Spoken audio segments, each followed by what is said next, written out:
Hey, it's 11:40. The Bets here in Las Vegas as we're getting ready for the Saints taking on the Raiders. So we need to get some Saints perspective. So joining us is Saints legend and insider for WWL, Super Bowl champion, two-time Pro Bowler, and analyst on the Saints Radio Network. Deuce McAllister joins us. First and foremost, Deuce, thanks for being on the show. How you doing?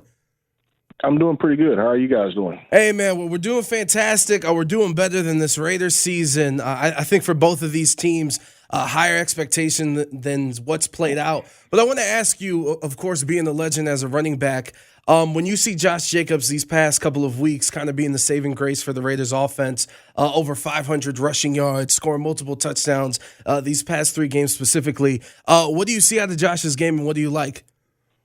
Well, you see why he was a first rounder. And, it's just to think that at some point in his career that he was looked at to be traded, it's unheard of. I mean, and so you really like his ability to be able to break tackles. He's done a really nice job of, he looks for contact. He looks for contact, and he's done a really nice job of running behind his pads and just being a physical running back. And so he's been an issue for, obviously, a lot of teams, and he's going to be one for the New Orleans Saints on Sunday. Yeah, I'm curious with you because, you were blessed. Not many players get to spend their whole career with one team and being with the Saints for so long. And you just brought it up with Josh Jacobs. McDaniels comes in. It's a new coaching staff. The Patriots like to use as many running backs as possible. That running back room was crowded here in training camp, and Josh Jacobs has been like, hey, you want to fill up the room. You want to not give me my fifth-year option and pick it up.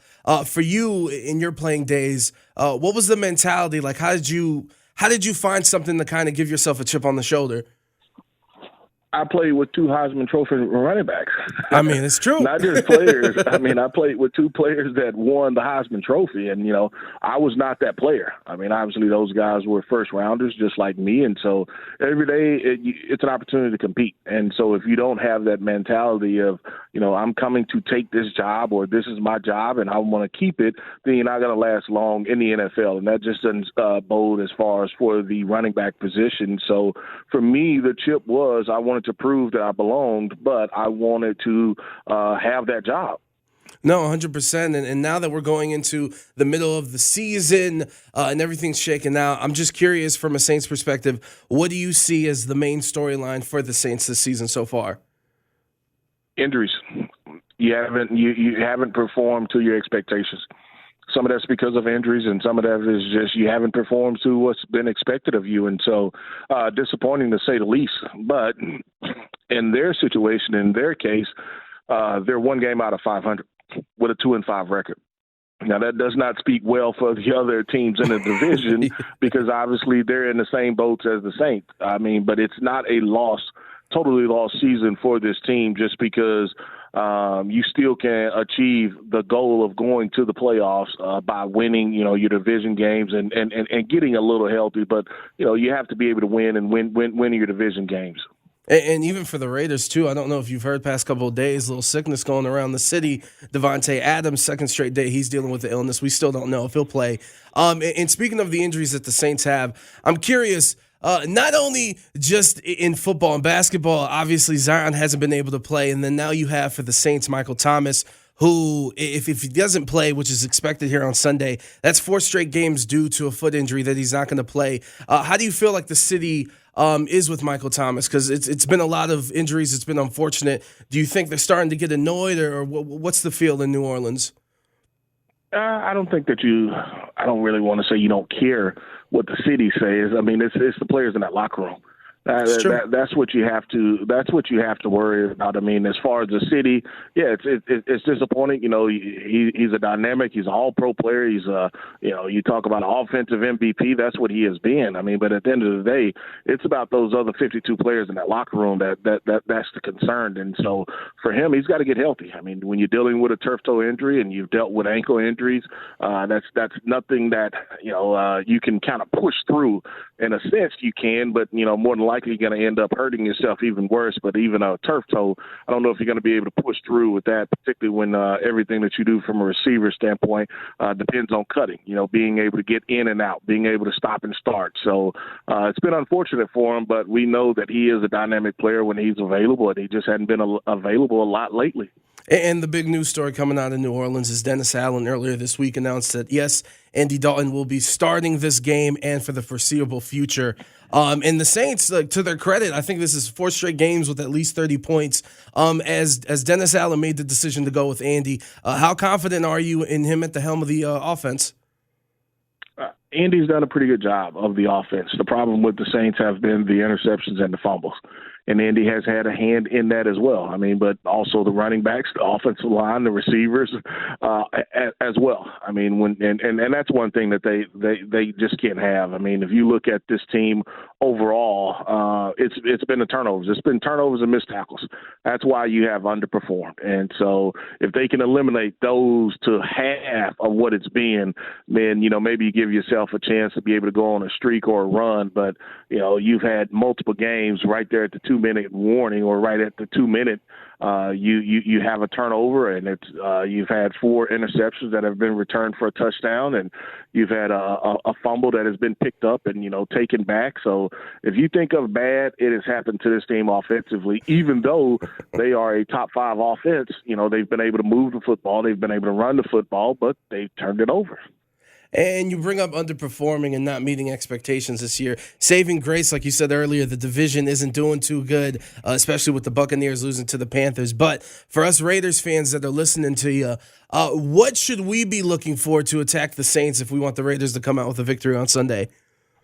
Well, if the Saints aren't tackling well, then the Raiders it's going to bode really, really well for them. I mean, you're going to have your hands full tackling Josh Jacobs. I mean, that was one of the things that we led with. And then, you look at the weapons on the outside. The one thing that they do an outstanding job of is being able to set up the play action. And, if you have to bring an extra guy into that box, then that doesn't bode well for you. And so they've got weapons on the perimeter. And the Saints, you probably aren't going to have Marshawn Lattimore, who, is obviously another first rounder. And then Paulson Adebo, who was your other starting cornerback, he missed the last game that this team played. And so it's been, okay, you don't have quarterback 1, you don't have wide receiver 1, you don't have wide receiver 2, you don't have corner 1, you don't have corner 2. Sheesh. You have to almost play perfect. I mean, it's almost like you have to play perfect, but every game they've literally been in it, and, you haven't been able to close out many of them.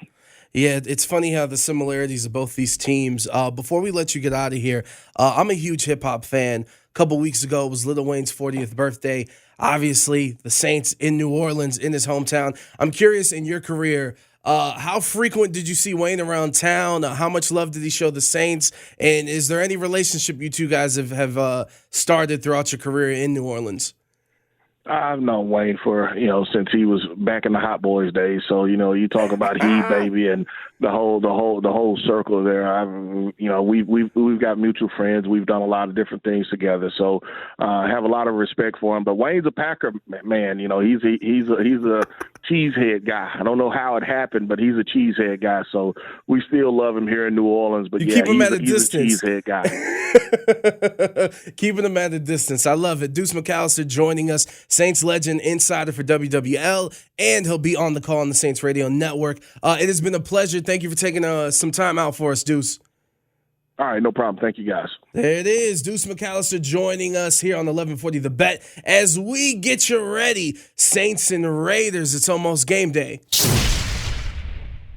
Hey, it's 1140 The Bet. Adrian Hernandez here, gearing up for the Saints taking on the Raiders as the Raiders head to New Orleans. So let's check in with our Audacy brethren in New Orleans, sports digital producer for Audacy Sports and WWL, and the host of the Audacy original podcast, Inside Black and Gold. Jeff Nowak joins us. Jeff, how are you doing? How's everything going? I'm doing good. Just ran back from this facility to get on here. A lot of good stuff. Thank you for that. The Raiders get a full dose of the Red Rifle this weekend. So that's going to be the talk of the town for sure. It's no, 100%. And it's already the talk in this down around these parts. Yeah, and we'll get to Dennis Allen in that press conference that he had yesterday. But just from a big picture wise, as we're now, we're past the small sample size. Like, we're in the thick of the season right here in the middle, where things are actually how they're going to go. But I'd like to know, and I think a lot of Raiders fans too, for you, as the whole season so far, what's been the biggest storyline for the team? For the Saints? Yeah. It has been the way the team puts it is shooting themselves in the foot. But at this point, there's no foot left to be shot. I mean, they have shot themselves in the foot so many times. It's just like, stumps at this point. Like, you cannot hurt yourself more than this team has managed to do through 7 games. And, it's one of those things where you kind of keep looking at it like, wow, if they could just clean some of that up, then they win games. But at a certain point, that's just who you are as a team. And you're a losing football team and you play losing football. And so to me, the biggest storyline for the Saints this year has not been, one player or another player doing one thing. It's been this team that has kind of hung its hat on being a fundamentally sound group under Sean Payton for so long is now a team that you expect to mess up its own chances to win week in, week out. And that's on, whether that's on special teams, whether that's on offense, whether that's with turnovers, whether that's with penalties, every week there's something new. And so to me, that's been the story. And that's why you're looking at a 2-5 football team. And I know that there's also been, especially right now, a lot of injuries to the team. Jameis Winston, Landry, Lattimore, no Michael Thomas. And specifically with Michael Thomas, he's missed, 4 straight games with the foot injury. Mm-hmm. He probably is not going to play on Sunday against the Raiders. Where's the city at with Michael Thomas and a lot of frustration that he hasn't been on the field as of late? I mean, that's the thing. It's like you kind of just forget he's there. And that's been a problem for the last 2 years is he hasn't been able to get on the field. And, in his defense, he has been hurt, right? Like, it's not like he's just hanging out at home. Like, he's had significant injuries. He's dealing with a foot injury now. And I think a lot of times people say, oh, well, a foot injury. Well, your feet are important, right? Like, I don't think anyone should be questioning whether he's actually hurt. But at a certain point, you kind of have to eliminate him from the equation and just say, okay, who is there, and are they good enough to contribute to winning football? And so I think that's where you kind of are right now. Is you're like, okay, well, Chris Olave is playing like the rookie of the year. You still have Alvin Kamara. You still have some tight ends that are really intriguing. You have Taysom Hill doing Taysom Hill things, and so I think there are enough pieces independent of Michael Thomas, and hopefully he can get back. But yeah, it's one of those things where you kind of just wish, they had just put him on IR to begin with, so we would not be asking every week whether he's going to be back. And I think that's the bigger issue is when you don't put a guy on IR, there's the assumption that they're going to be back in 3-4 weeks. And I think that's what the Saints were hoping for.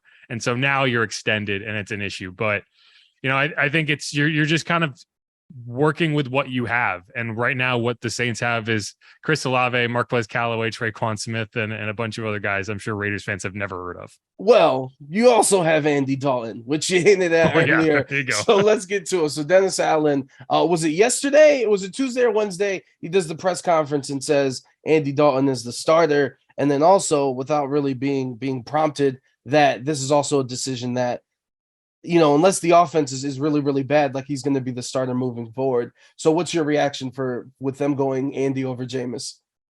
Well, I will say that it's much more awkward than the way you're making it sound, right? Like, it was not a press conference. It was a conference call with reporters. Oh, it was prompted. It was a question asked about the relative health of both quarterbacks because they are both listed on the injury report, or at least they were last week. I can't remember if Andy's on there this week. And DA responded to that question by saying, we're going to go with Andy. And so we followed up and was like, okay, well, does that mean that Jameis isn't healthy? He said, no, both guys are healthy. We're sticking with Andy because we like how the offense is working with him in there. And so we talked to Andy Dalton today, and it sure sounds like that's how he found out that he's the starting quarterback going forward. That seems great. That conference call comment that filtered back to him, because it did not sound like he had been told that, which, you kind of go down the line there. It's like, well, if he doesn't know about it, odds are Jameis didn't know about it. And so you start to get into awkward situations there. And, it's a first year head coach and this kind of a second stint. And you wonder, if things are kind of going awry, but from a game management perspective, I think it does make sense when based on what you know about Dennis Allen, right? Dennis Allen is a defensive head coach. He is a defense first guy. If this was Sean Payton, it might have skewed the other direction. But I think what you have in DA is a guy who's looking at, okay, we're averaging 30 points a game, and it's the defense that needs to get better. And I need to focus on getting this defense where it needs to go. So I just want to maintain the status quo on offense. I don't want to add a question mark, because while he said Jameis is healthy, I think it's the unspoken part of that is he's healthy enough to play. Jameis had a significant back injury that he tried to play through. He had a significant foot injury that he tried to play through. And early on in the week, I had people telling me, that are close to that situation that, he's probably not going to play this week because of health. Yeah. And they told me that Andy was probably going to be the starter. And so I think what you have here is DA has just kind of gotten to the point where it's like, I'm not throwing it back to health. I'm just making it clear who the starter is, and we can kind of go from there. But I do think for a team that's just trying to find a winning formula, it makes sense. You are eliminating as many variables as possible, which one of the variables would be, okay, we put Jameis on the field. Is the offense going to take a step back? Are we going to have turnover issues? That sort of thing. So I understand the formula that goes into it.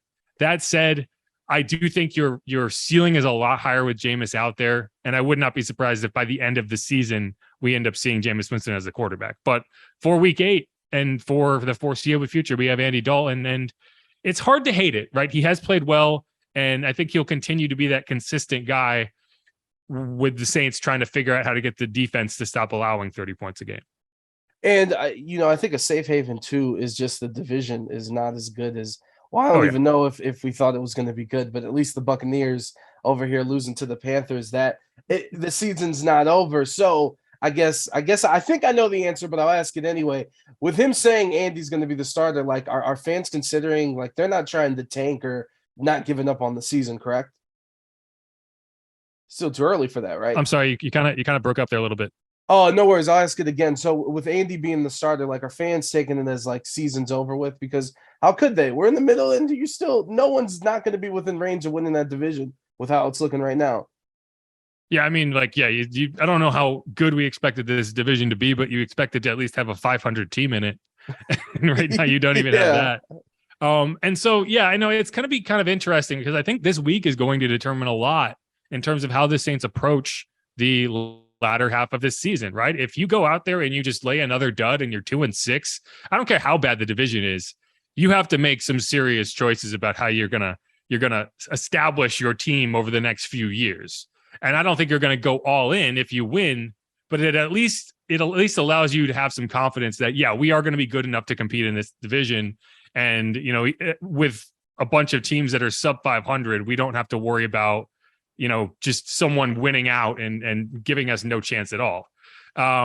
That said, I do think there is a lot of negativity surrounding this team from a fan perspective, from a confidence perspective. You too, huh? Yeah. And so it's like winning changes a lot, right? If they go out and they win a game and then suddenly kind of see the vision, the defense has been the biggest let down this season. Like, we can talk about Andy Dalton and Jameis Winston all we want. We can talk about Michael Thomas and Jarvis Landry not being there. The offense has put up 30 points a game the last 4 weeks. Like, the offense has outperformed what you could have expected. But this title caliber defense, quote unquote, title caliber defense that we came into the season thinking, okay, the reason that you are not trying to rebuild this right now is because you feel like this defense is good enough to win a Super Bowl. And that group has been anything but. It hasn't been able to stop the run. It hasn't been able to limit explosive plays. It hasn't been able to stop and clamp down and get the ball back for the offense when it needs to. And I just don't know. So if you can't figure out that side of the ball, then it doesn't really matter what you do on offense. And I think that's where a lot of the hopelessness is coming in at this point for the Saints. No, I think for both teams, this is like you said, decisions are going to be made after this game. Jeff Nowak joining us, host of the Audacy Original Inside the Black and Gold podcast, getting you ready for the Saints and Raiders on Sunday. So, final question, it's prediction time, Jeff. It seems like this is a very important game for both teams. How do you think it's going to plan out? Well, I've been waiting for the kind of get right performance for the last 3 weeks, and I've been wrong every time. Even against the Seahawks, they won, and it was like, man, this defense really just laid an egg against Geno Smith, who, in hindsight, Geno Smith is like one of the top 10 quarterbacks in the NFL this year. So maybe, I give them a little more credit than they deserve there. But, I think that the Saints will get it right in this game. The defense is tired of hearing about how it's getting walked over. The real question is, what is the depth at cornerback? Because it doesn't sound like Marshawn Lattimore is going to play. So you're hoping to get Paulson Adebo back, and you'll have Ricky Alante Taylor out there probably dealing with Devontae Adams. He did a good job against DeAndre Hopkins last week. He might not play. Yeah, well, a lot of those guys are out with illnesses. Yeah. It's funny. I tweeted this yesterday. If go back a couple of years, and that's front page news that 4 players on a team are out with illnesses. But it's 2022, and we're not saying the word now. But yeah, so I think the Saints find a way to win this game at home because they don't have a choice, right? It's your back is against the wall. You're at home. You got to go do it. And I think that this group is going to find a way. There it is. Jeff Nowak joining us. Jeff, thank you so much. If you want, real quick, just let people know where they can find the podcast, where they can find you on socials, if they want to keep up with the Saints and all the coverage you got. Yeah, if you want to go behind enemy lines and figure out what I'm ranting about, it's at Jeff_Nowak on Twitter. You can check out, the latest stories at WWL.com. And it's inside black and gold. It's an ampersand, if you feel like typing that in. It's shift 7 on your keyboard. Classic. You can get it that. makes your email classier when you have that in there. Yes, I love it. It sure does. Hey, it's Adrian Hernandez here, 1140 The Bet. Before we start, my voice might be a little raspy, but please blame Vegas weather because it was 95 2 days ago. Now it's 55, but we're pushing through because we have a special guest in the building. Tyler Dunn joins us, the founder of GoLongTD.com, but also the author of this book right here. Oh, you got it there. I got it here. The Blood and Guts, How Tight Ends Saved Football, just went on sale last week, right before National Tight Ends Day, available on Amazon. Tyler, welcome to the show. Thank you for joining us. But the first question I ask every author is, if someone goes through this book via audiobook, do you consider it completed, and can they say they read it once it's finished? Absolutely. The more the merrier. I'm a newcomer to Audible myself, and I love the format. Honestly, hey, everybody's listening to radio, listening to podcasts. Why not listen to books? So, we want them to buy the hardcover, obviously, but I get it. If you're on the go, if that's the only option you have, you don't have to listen to my voice. Thank God. You can listen to, I believe his name is Alan Carson. It's very blood and gutsy. He gets to the purity of professional football. I think it's right there with John Facenda, so they'll enjoy it. No, I really loved it. And I love the title of the book. I told you right before we started this, I'm a huge wrestling fan. So it's like blood and guts. Let's get to it. But for those of you that haven't read the book yet, like, to me, if I had to come up with a thesis statement of this book, is obviously on one end, you talk about the history of tight ends and how, it's definitely evolved now with you having to guard the George Kittles of the world and all these different tight ends and Kyle Pitts, and how the position itself has changed so much, but also kind of how, when you look at the landscape of football and all the different positions on the field, how the tight end has to do a little bit of everything, from blocking to being the safety valve for quarterbacks to being an offensive, a target, a primary target with Travis Kelce and all these other tight ends. But for you, how long did it take you to come up with the approach for the book of like, this is the game plan and this is the perspective that we're going to have doing this book? Like anything in life, you've got to be passionate about it. I think, we were just talking about both being dads. I've got 2 kids now. They can get into anything they want in life if they're passionate about it, right? Like whatever that is. And I've always been passionate about football, playing it at a young age through high school, 1 year of college, covering it, my entire life, since I can remember as a teen, even back when I was a kid, you make your little draft previews for mom and dad. So it's all I've known is football my whole life. And so as a long form writer, I've had a lot of people ask me like, man, you got to write a book. What's it going to be? It's what player, what team, what era, what theme? And nothing really was inspiring me to write a book. Even covering the Packers and the Bills and writing a ton on both teams, nothing was like clicking, like, okay, that's a book. That's what you want to devote yourself to for a year. But the more I thought about the sport, the more it hit me, the tight end position is the sport. You have to do everything. To your point, you've got to block, you got to catch, you have to run a route. You're doing the selfless stuff in the trenches with the linemen. You're doing the glamour, the glitz, all that fun stuff out wide on 3rd and 10 with the game on the line, a season on the line, 80,000 fans screaming down, and you got to make a play. it's the best of all worlds, let alone the fact that you got that mental pressure. I think that's a big element of this book too. So many of these tight ends at some point in their life, mentally off the field, had to work through something psychologically. They had to overcome something in life. Dallas Clark, his mom dying in his arms. Jimmy Graham, fearing for his life inside of a group home. Ben Coates, building roofs his whole life as a kid, age 7 to age 20. His dad's a World War II vet, loses his dad. His brothers go to the Middle East. All these guys kind of overcame something. And I think I just threw myself into the tight end world and just hope for the best, see where it went. And you can really see year to year, decade to decade, era to era, how these are the players saving the sport we love. The purity of the sport that we love is found right there at the tight end position.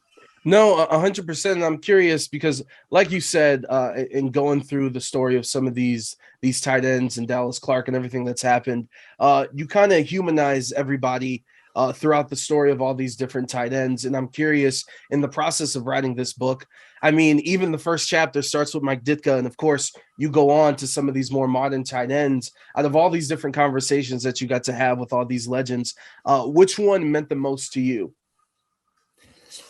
Man, I haven't had anybody frame it to me like that. I like that question a lot because, all of these hangouts were incredible. Jeremy Shockey down at Miami Beach talking about bar that fights. Can't be fun. That can't be fun at all. Although, real quick, as we pause, hold on a second. That is Ohio State beating Miami, 20-year anniversary. Oh, there it is. But please continue. Sorry. I mean, that was fun as hell. Dallas Clark felt like the brother that I never had from another mother. Just, such a good human being, like somebody that anybody can relate to. That's the thing about the tight end position. Because you have to do it all, I feel like us regular day folk can relate to the tight end. Like they're just down to earth dudes that are authentic and real and have personality. Look no further than Kelsey and Kittle and Gronk and Gonzalez. But to answer your question, I think it's Jackie Smith. And some of your listeners might be like, who? Or isn't that the guy who dropped the pass in the Super Bowl? And he is so much more than those 5.5 seconds in his life. It took a while in conversation to really go down that dark road, because it's not something you just want to bring up. We got together in St. Louis and, we're having a couple beers. He's 82 years old now, unbelievable shape. We talk a lot about former players hurting mentally and physically. He is in incredible shape. But I'll say this, hanging out with Jackie Smith, it was like hanging out with my grandfather. Just unbelievable heart, unbelievable soul. And you can feel the pain that he went through after that play. I mean, it defined him to so many people across the country. And it's hard, right? I mean, I can't imagine any of us being defined by a blip in time. So to go down that road and see the tears in his eyes and see him pull out a Ralph Waldo Emerson poem, it was unbelievable. And I think that people are going to take some life lessons from that chapter and that conversation. And speaking of more conversations that you've had in this book, one that I'm kind of curious about to see if you guys did talk about this, but and I know recently you dropped the article about your 10 top tight ends at the time, and you had Gronk as number 1. And the interesting thing about Gronk is obviously massive out of this world personality, massive out of this world on the football field, but he joined the New England Patriots, which I'm also a very huge Star Wars fan. When you join the Patriots, you are now a stormtrooper in the Empire. So in these conversations that you had with Gronk, did he kind of talk about the juxtaposition of having to be under Bill Belichick and still trying to be himself, but working within the parameters of the team and the organization?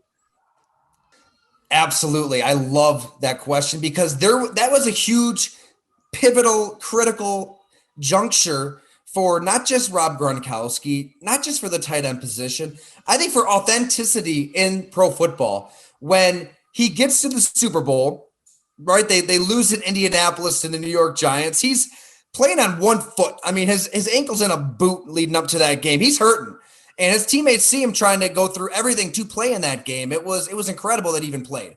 And also on that final Hail Mary, as he's lunging for the ball, he's just inches short of catching that, which is incredible. You wonder if he's healthy. Is he catching that miraculous heave at the end of the game? But after that game, he goes to Victory Field, ironically named, right? I think Maroon 5 is playing there. And LMFAO. And you can't miss that show. I didn't even know that. Yeah, you can't miss. I mean, I think it was new to everybody. Like the Super Bowl losers have a Super Bowl party too, like because it's pre-scheduled. So they still had this party, and we all just assume that everybody that was on that New England team is just, drowning in their own tears and sorrows and depressed and sad because that's what happens when you lose a Super Bowl. Rob Gronkowski is not most competitors. Rob Gronkowski goes to Victory Field. He takes his shirt off. He dances his ass off. He has the time of his life with his brothers, and we all lose our minds. I mean, that was the number one story on every radio program the next morning. It wasn't really – I guess they talked about Mario Manningham's catch and Eli Manning, and the game mattered, but that was like – it took the world by storm a decade ago to the point where expatriates are just calling Rob out and one by one say, man, if that was my teammate, basically I'd take the guy out. Like I wouldn't stand for that. So I feel like that was such a moment like, okay, where does Rob Gronkowski go from here? Here's somebody from Buffalo, New York that lives like there's no tomorrow, parties like there's no tomorrow, like is just a bull in a china shop every second of every day, just attacks life in such a genuine way that is so refreshing. Is he going to become a robot? Is he going to become just, like you said, one of Belichick's minions that gets in line, does your job, spews cliches, and Rob Gronkowski is like, no, and hell no. I'm going to continue doing what I do, loving life, partying. And that was, people may remember the quote unquote summer of Gronk, where, he's on TMZ and he's saying that he'd like to take Tim Tebow's virginity away. And it was one thing after another. I just feel like it's something we don't talk nearly enough about on just, this is a game. It's a sport. Let's have fun. Let's not take ourselves too seriously. Rob Gronkowski understood all of that. And he understood he had to be himself to play the way he did. Like he can't button up and be something he's not. And I do think, to Bill Belichick's credit, he got it too. Like he needs to let Rob be Rob and almost play by his own set of rules. Julian Edelman said as much when we talked for the book. Like Rob kind of did his own thing, and Bill let it slide because this is the greatest tight end ever. And I think that concession was so important for the coach to make, the team to make, because they were able to win Super Bowls and let the greatest ever shine. I think Bill Belichick, more than anybody, understood the tight end position too. Back to his New York Giant days, his Cleveland Brown days, everybody just says again and again and again, like the tight end as a defensive coach put the fear of God into him. So he knew as a head coach, he needed to feature that position, that player prominently. So he gets his hands on Gronkowski. He gets his hands on Adrian Hernandez. That thing goes south. He almost had Gronk and Jimmy Graham in that draft, by the way. We've got the full backstory on the 2010 draft, which love it. That defined the position as much as anything. That would have been insane.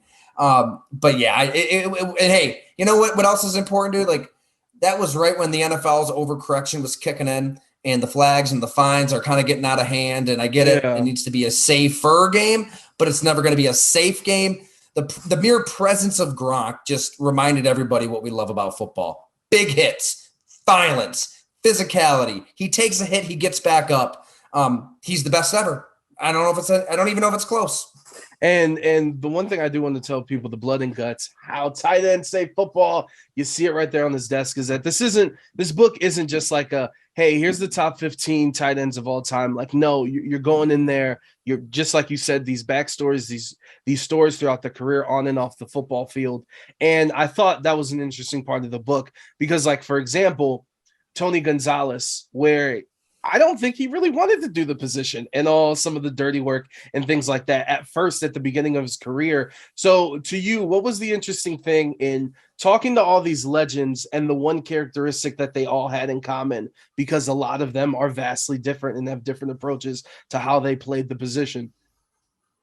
I think it's a willingness to take on that, Tony Gonzalez's words, that you don't want to do. Yeah. Like that's why I think we can all relate to the position in life. Like we all have things we don't want to do. Changing diapers, chores, paying bills. When you wake up in the morning, it's not just a big party. Like it's not just, you don't just get to do everything you want to do 24/7, 365. And the tight end, like you might be Tony Gonzalez, you might be Shannon Sharp, you might be Kellen Winslow, you might want to catch all the touchdowns, get all the glory, get all the girls, have all the fun. But at some point, as Tony Gonzalez says, you're coming in line. Like you're doing that 9-on-7 drill at practice where it is physical. I mean, that is the one drill in the NFL and training camp. I don't think they do it as much anymore, but that's the one drill where you better buckle up your chin strap because it's going to hurt. And you're not going off with the receivers in the corners playing, doing one-on-one routes. Like you're with the linemen. You have to do that stuff. And I think all of these great tight ends who did save the sport, the tight end position kind of chose them in a roundabout way, one way or another, because of that inner desire to do that stuff, to take on, just grunt work. Even when you are a star player, like you still have to do some of that grunt work. Like Dallas Clark is the epitome of it, right? I mean, he has that trauma. He has that tragedy. He gets to Iowa. He's a walk-on, like a 6-7 string linebacker. I mean, he didn't even have a number at first. It was like magic marker written on his gear, like 3 digits. 103. Right. And he's like, he told us one story of a sports trainer, he was like, check it out. I think it was like socks. And he just kind of like threw them at Dallas. Like, yeah, here you go. You're not even a real player. You don't even deserve these. He's mowing the field at Kinnick Stadium to make a few extra bucks to pay his way through school. He's selling the campus newspaper. He did all that with a smile on his face. He's working the toll booth at parking lots on campus with a smile on his face because he's just wired that way. He just loves it. He loves the opportunity to wake up in the morning and just take on that day in every conceivable way. So he was eventually going to be a tight end. Right? He's a linebacker who does not want to be a tight end, but Kirk Ferentz makes him change his position after some resistance. And then everything takes off. He stars at Iowa. He becomes Peyton Manning's go-to guy in the clutch. He helps change football forever in that offense. And just a classic football name. Like Dallas Clark was born to be a tight end. One thing I do want to ask you big picture wise, and I think one of the more interesting tight end stories of the season so far has been in Miami with Mike Gesicki, where, in press conferences, the tight end coach is talking about, hey, we're playing players that block. And Mike Gesicki is obviously, that's not necessarily what he does, but big picture wise, and in the future of this league and tight ends, like how do you see it evolving? I do think that teams still seek a tight end that can block, not just backside, not just chipping on a double team, front side, one-on-one with somebody, ideally even a defensive end, like a George Kittle a few times a game, taking on Chandler Jones and, whoever else is that freakish pass rusher with the go-go gadget arms, as he put, that runs a 4.4, 4.5. Like if you're a tight end and you can take on that specimen, that just is going to unlock your playbook to a completely different level and give you an unpredictability. Because right now, I think Kyle Pitts is working at it. I think he has that willingness to become a good blocker. But if he's on the field and Atlanta lines up, you're not fearful of a power run play heading Kyle Pitts' direction. Not right now. So I think that you still want that. Now, they don't grow on trees because they don't make them in college as much anymore. So you're more so projecting, okay, Mark Bruner, he's an old school tight end from the Pittsburgh Steelers. We have a chapter on him in the book where he was that throwback. He loved to block. Well, now he's a college scout for the Pittsburgh Steelers. And he even said, look, when we're looking at tight ends, we more so look for the willingness to block. And then from there, we just hope we can teach them, maybe add 10, 15 pounds and teach some technique. And that year, 2 year, 3 year, 4, maybe at that point, they're ready to block power in that situation because those guys just don't exist. It's not necessarily a bad thing. I don't think that the tight end position is just going extinct. I think more than anything, what Tony Gonzalez created at the turn of the century and proving to the world, you want an athletic tight end that can make plays down the field, that 6'5" basketball player who's severely undersized in the paint. Well, put him on a football field and he can dominate. It went that direction to Jimmy Graham, Antonio Gates, Rob Gronkowski, Travis Kelce, George Kittle. And now there's just it's a manic search for the next physical just freak show that's going to make those plays down the field. And if you're not looking for one, you better be looking for one. I don't think that's bad. I know the title of the book is Blood and Guts because we love everything happening in the trenches, but I think now the blood and guts of professional football is having a player like Tony Gonzalez or something as close to him as you can find. What if a school could be there for all of you? Career, family, finances, and mental health. Well, it can. National University, supporting the whole you. Learn more at nu.edu. I mean, it speaks to all the Chiefs' success with Travis Kelce and all the things that he can do. I'm curious, throughout the league, what's kind of been the biggest storyline that you followed this year so far, as we are now reaching the halfway point of the season? I think it's Aaron Rodgers and Tom Brady, even if you want to throw Russell Wilson in there. Kind of that old guard, the quarterbacks that were the headliners of the NFL not too long ago. I mean, Tom Brady won the Super Bowl a couple years ago. Aaron Rodgers is off back-to-back MVPs. It almost just looks like these quarterbacks are, I don't know, they're falling off a cliff, but they might be getting close to that cliff. And I mean, you can't really, get on Brady too much because, my God, he's 45. He's already like way past the expiration date that everybody could have had for him, and won Super Bowls, and he's the greatest of all time. And I think he's just on house money at this point. And obviously he's going through a lot off the field with a divorce. So who knows how much of a factor that is on top of everything. But to Aaron Rodgers, it is fascinating to me that the Green Bay Packers had the opportunity to transition into another era. And hey, you already drafted a quarterback in the first round. You can get your 3 firsts, your 3 seconds, a package of players for an MVP quarterback and move on, because it's inevitable. I mean, the athleticism, the arm strength, the mobility, all of that is bound to fade. That's why you drafted Jordan Love in the first place. Yeah. Yet they conceded to Aaron Rodgers. They gave him personnel power. I mean, he has a seat at the table now. They gave him $150 million that he's guaranteed. He could retire at any second, and he just is an average quarterback now. He's ordinary. I know there's problems elsewhere on the roster. I know Aaron Rodgers is deflecting blame and refuses to take any accountability whatsoever, even as the leader of the team, even as the back-to-back MVP, which is a fascinating subplot to his demise, if you want to call it that. I mean, if they lose to Buffalo, they're 3-5, and hey, I have be to 4-7 here pretty quick. But it's not looking good. I don't know how Green Bay gets out of this. I do want to ask you, because for those that don't know, you did cover the Packers for a long time. What was your relationship with Aaron in covering the team in your history with the Packers? I used to sit down with Aaron Rodgers every year for an extended Q&A when I was at the Milwaukee Journal-Sentinel, and on and off. Obviously he has his press conferences, but you could request him at his locker, and it was a good relationship. You always learned something from him, and I covered him right at the peak of his powers. Right, 2011. His first MVP, his second MVP in 2014, when they lost to Seattle in the NFC Championship game, when just about everything had to go wrong for them in those final 4.5 minutes. Bright, brilliant, but I'll say, the relationship probably took a turn for the South with a certain story I wrote at Bleacher Report in 2019. I feel like that's a theme with him, though, and others, but it is. Oh, yeah, it is. Yeah, he's maybe not the best when it comes to relationships with people. I mean, he hasn't talked to his family since 2014. Anyways, that's a whole other story. Yeah. But yeah, just to answer your question, I mean, it wasn't a shock when I wrote that story kind of as an autopsy of sorts on what happened in the Rodgers McCarthy era in Green Bay. I had a lot of sources, a lot of people explaining, how both were at fault for them not winning more Super Bowls like they absolutely should have with a quarterback that talented.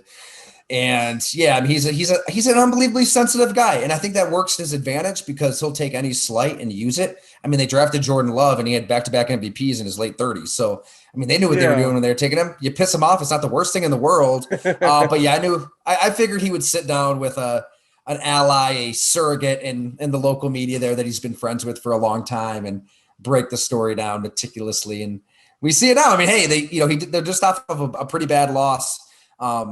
I can't keep him straight. The Commanders, the Jets was the week before. Yeah. And, he goes on Pat McAfee and doesn't, he's talking about everybody else's mistakes but his, and he says it jokingly, but there's obviously he's serious too. Like he wants to get his point across that Tom Clements gave him the highest grade that he gave anybody all year. So I don't know how this ends, but I don't think it's gonna be pretty, dude. I really don't. Yeah, and let's try to transition back into tight ends. But I also want to talk to you about our Raiders here in Las Vegas. Darren Waller, one of the best tight ends in the league, got a new contract going into this season.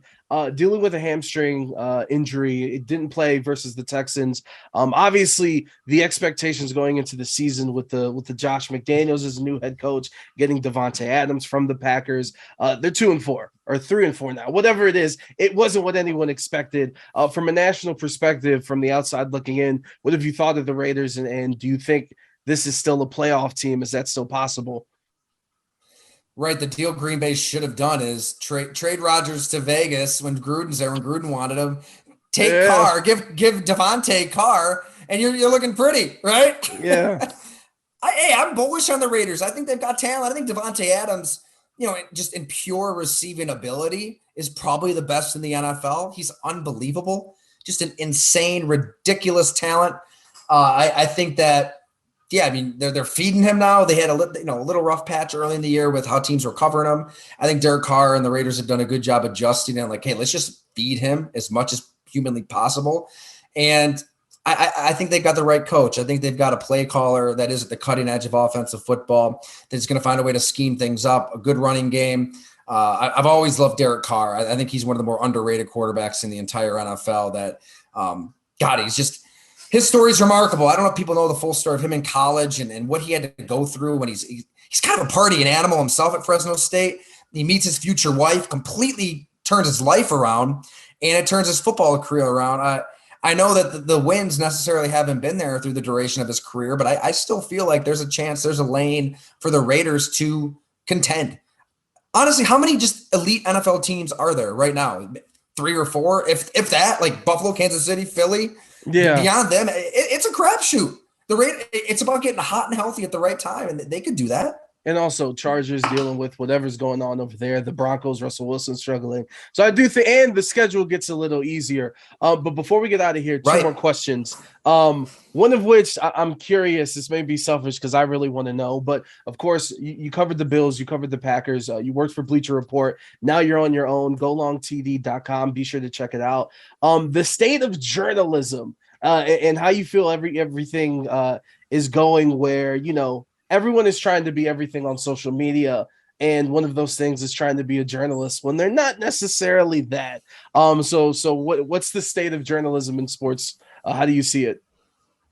Yeah, right. I think the new age quote unquote journalism is to tweet things out in all lowercase and have a witty GIF, maybe a pun, maybe a take in 140 characters or so, and you're good to go. But no, that's why I created Go Long. I just wanted to move away from all the nonsense, all the BS, and just lean into relationships I've kind of built up over the last 12, 13 years covering the game. That's players, coaches, agents, scouts. I being at Bleacher Report and having that platform to cover the whole league definitely helped, where you can kind of parachute into different markets and have a relationship to kind of tap into and learn something. I think I just want to try to show people and explain the game in a real way to readers, because even though everything's at our fingertips, even though the coverage of the league is it's 24/7, it's in real time. You just get updates as they happen. I feel like we know less than we ever knew on how this league really works. Like what happened with the New York Giants at the end of last season. I was able to talk to a dozen or so scouts, whatever it was, on how Dave Gettleman and Joe Judge ran that team into the ground. And so just trying to explain that to everybody, put it out there. I think it's different. I think it's different than what we're kind of force-fed every day living on social media. And if people want to subscribe, golongtd.com. You can actually just subscribe to the free list if you want. Hop on that free list. If you like what you're getting there, you can upgrade anytime, $8 a month, $50 a year to get a full subscription. Nice. And our final question, to bring it back to the blood and guts, how tight ends saved football, available on Amazon or wherever you get your books. You should really go get it. It's phenomenal stuff. But out of all the tight ends you talk to, I'm making you pick 3. Let's say you guys just want to have a night at Top Golf. Who are you bringing with you? I love it. I'm bringing Dallas Clark. Like I said, heart of gold, stories for days, hilarious, funny, but you're going to learn something about yourself and about life. I mean, just profound life lessons through his life experiences. Plus, he might bring Peyton Manning with him because they're tight. So, that might be a bonus. Smart, heady play. Exactly. Yeah. So definitely Dallas Clark for sure. And let's go with I'm trying to think of an old timer I want to throw in there. How about Shannon Sharp? You know, okay. Business is picked up. We see him on TV. He's funny, but the roots of his sense of humor, people will find out in this book. It runs deep. It runs to the bus rides to games when he's just riffing and ripping and getting on guys for their suits and telling Anthony Lynn, I'm going to use your suit as a hanky. And he was so relentless to Terrell Davis. Like Davis just, his rookie year was hell. Like he couldn't, it was hard to get through the day, but it built up a camaraderie that made those Bronco teams as much as anything. So he would be hilarious. I think Shannon Sharp has to be there. And the final pick. The final pick. I just want to give you a good answer here. How about, Rob Gronkowski. God, it's staring us right in the face. Gronk's got to be there for the obvious reasons. You don't know what's going to happen because he's partying like there's no tomorrow. There it is. So Dallas Clark, Shannon Sharp, and Gronkowski, and so many more tight ends in this book, The Blood and Guts, How Tight Ends Save Football. Tyler, we went a little long. I appreciate you sticking with us. Congratulations on the book, and thank you so much for joining us. Thank you. Thank you so much, man. I really enjoyed the conversation, and thanks to your viewers and listeners. They were able to hear Ella and Sonny a little bit too, so that's always a bonus if you can hear our kids in the background. Whenever the kids get to come into the office, it's always a good time. Tyler, thank you. Thanks, man.